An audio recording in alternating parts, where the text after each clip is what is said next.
જય માતાજી। આજથી બ્લોગ અને બ્લોગ બનાવવાનું ચાલુ કરી દીધું છે।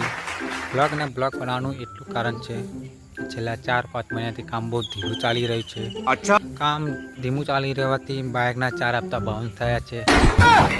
હવે બાઇકના તો હપ્તા ભરાય નહીં એટલે બાઇક તો ખેંચાઈ જવાનું છે અને વિચારી લીધું છે કે બ્લોગ બનાવવામાં છેલ્લા 3 થી 4 વર્ષ મહેનત કરીશું અને તમારા સપોર્ટથી હશે તો અમે બ્લોગમાં બહુ કમસે કમ 2 લાખ કમાવા છે।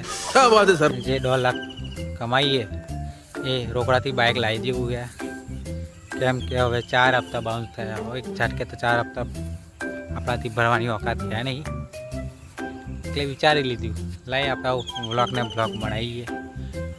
કમસે કમ 1 વર્ષની 2 વર્ષની 3 વર્ષની આપણી આશા છે। 3 વર્ષ સુધી તો આપણે 2 લાખ જેવું આ બ્લોગમાંથી કમાવા છે। आप कहाँ के ज्ञानी बाबा। તો હાલ અમે આવી ગયા છીએ। અત્યારે ફ્રી હતા એટલે ઘેર બેસી રહ્યા હતા એટલે ખાતર ભરવા આવી રહ્યા છે। તો તમને બતાવી રહીએ ખાતરનો આ ખેતર છે।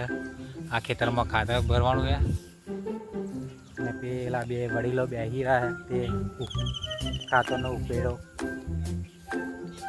છે।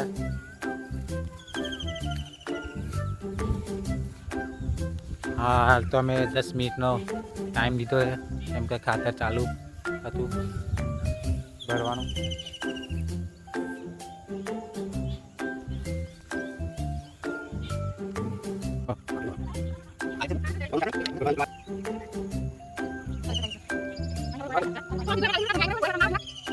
તો 12 વાગી ગયા છે। હવે ખાતર કાઢવાનું બંધ કરી દીધું છે। આટલું ખાતર કાઢી ગયા આવું ટોળા જેવું। હવે સીધા 3 વાગે આવી જઈશું, ફરીથી ખાતર કાઢીશું। તો હાલ તમારા ખાતર કાઢવાનો શું ભાવ ચાલે છે વેરાય એક માણસનો તો કમેન્ટ કરીને અમને જણાવજો। હાલ તો અમને 100 રૂપિયા આલા છે મજૂરી એક વેરાના। તમારા બાજુ શું ભાવ ચાલે છે એક વેરાના ભાવ અમને જણાવજો। જય માતાજી।